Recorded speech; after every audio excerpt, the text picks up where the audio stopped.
Un día más, con la gracia del Señor, proseguimos el comentario del Catecismo de nuestra Madre, la Iglesia. Continuamos en esta edición del Catecismo, en el apartado «No lo abandonaste al poder de la muerte», después del pecado original. Pasamos al punto 411, donde se dice: la tradición cristiana ve en este pasaje un anuncio del nuevo Adán. Se refiere a ese protoevangelio. Un descendiente de la mujer aplastará la cabeza de la serpiente. Bueno, pues ve en este pasaje un anuncio del nuevo Adán. Aquí se nos invita a leer 1 Corintios 15, versículos del 21 al 22, que dice: si por un hombre vino la muerte, por un hombre vino la resurrección, pues lo mismo que en Adán mueren todos, así en Cristo todos serán vivificados. Y también el versículo 45 dice: efectivamente, así está escrito, el primer hombre, Adán, se convirtió en ser viviente. El último Adán es espíritu vivificante. Es curioso, esta distinción que hace San Pablo. Adán fue el primer espíritu viviente, el primer hombre viviente, pero Jesús fue el primero vivificante.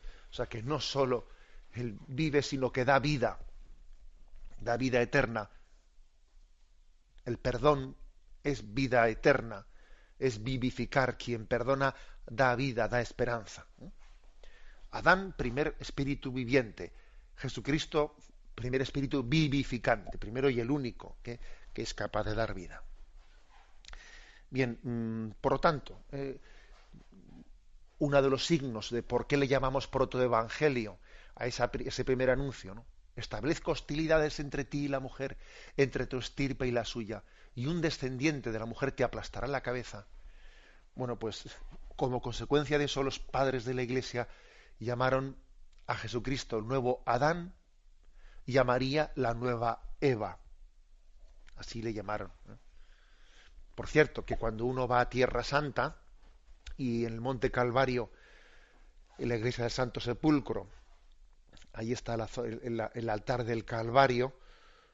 Bueno, pues curiosamente ve cómo la tradición ha hecho una interpretación, ¿no?, de colocar la tumba de Adán y Eva debajo del Monte Calvario, en una cueva debajo, ¿no?, de la roca del Calvario en la que Cristo fue crucificado. Se ubica el lugar de la tumba de Adán y Eva, y con ello se está simbolizando pues cómo el nuevo Adán, de su sangre redentora, da vida, redime el pecado del primer Adán.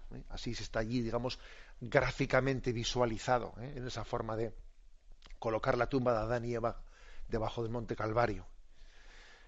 Bien, otro texto que se nos invita a leer es el texto de Romanos, capítulo 5, versículo del 19 al 20, que dice: pues así como por la desobediencia de un solo hombre todos fueron constituidos pecadores, así también por la obediencia de uno solo todos serán constituidos justos.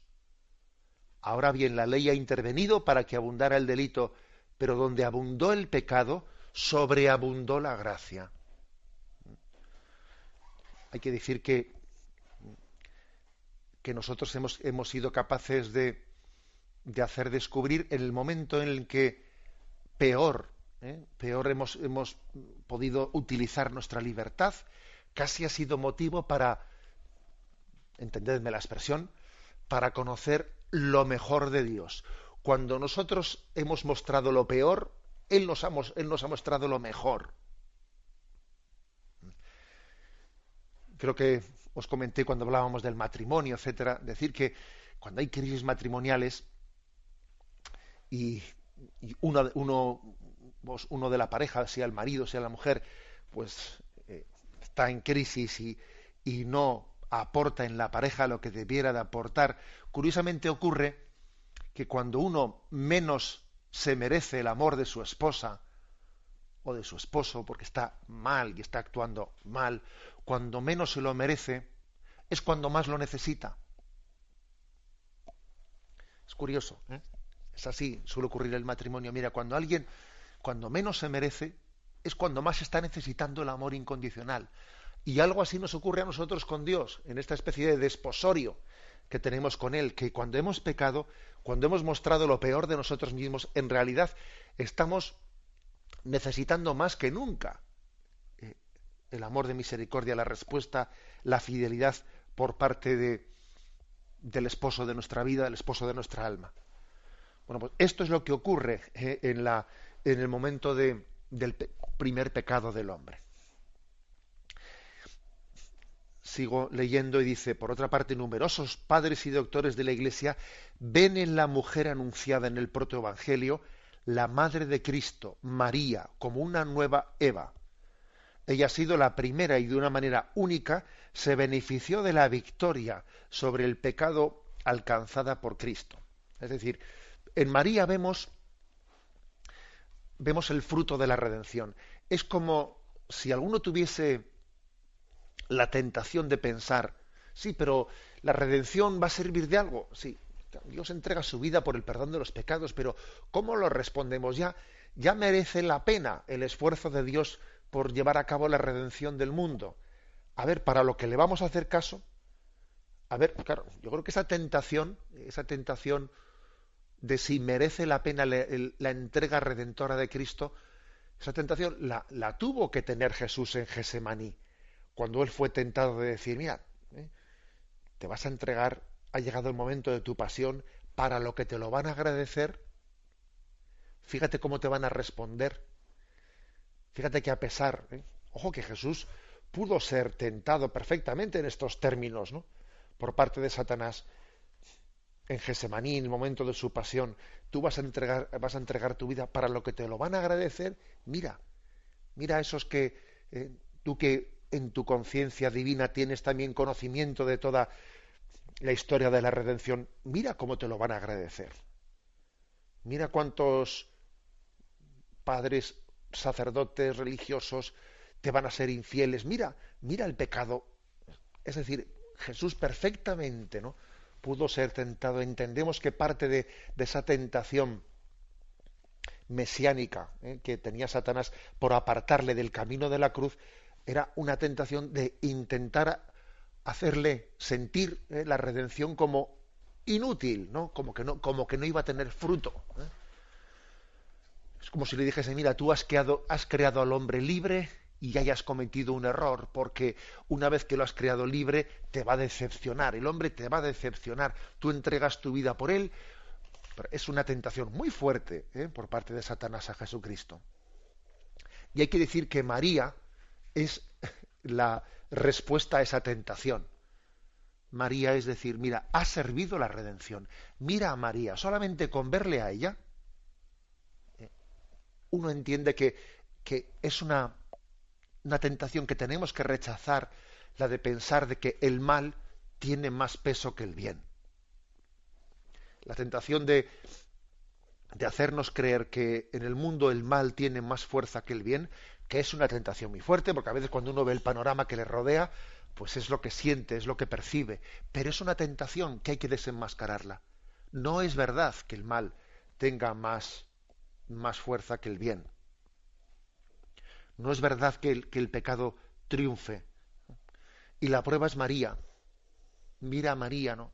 Solamente en ella su sí compensa, su santidad compensa nuestro pecado.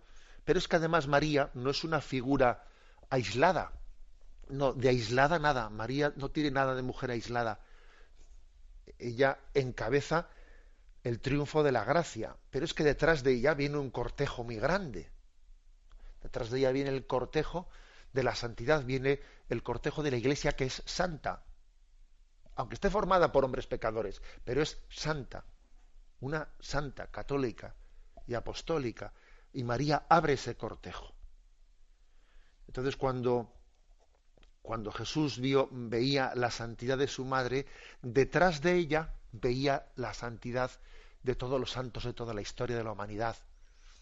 Detrás de ella veía nuestro deseo de santidad, aunque pues muchas veces es más un deseo que una realidad, ¿no? Y nuestra lucha y nuestra esperanza, porque Dios culmine la obra de la santidad que comenzó en nosotros. Y Dios veía ello. Por tanto, la figura de María en el momento del pecado es muy importante. Es muy importante porque como es un mensaje de esperanza. Aquí hay esperanza. Que María esté ahí místicamente presente en el momento en el que Adán y Eva pecan es importantísimo. Aquí hay esperanza. La última palabra no lo tiene el pecado. La última palabra la tiene la gracia. Entonces, por eso está ligada a la doctrina de la Inmaculada Concepción, está ligada a este pasaje del pecado original. Ella fue preservada de toda mancha del pecado original y durante toda su vida terrena, por una gracia especial de Dios, no cometió ninguna clase de pecado. Bueno, pues es el mensaje de esperanza. A María hay dos maneras de mirarla. Una es mirarla como algo maravilloso para ser admirado, pero otra cosa es mirarla como un referente de esperanza, no solo para ser admirada, sino para ser esperada. Y la auténtica devoción mariana es la segunda, no es únicamente la primera. Porque claro, admirar a María como quien mira una estrella no es lo correcto. Mirar a María tiene que ser suscitar en nosotros esperanza. Y esperanza de que Dios llevará a cabo esa ardua batalla de aplastar la cabeza de la serpiente.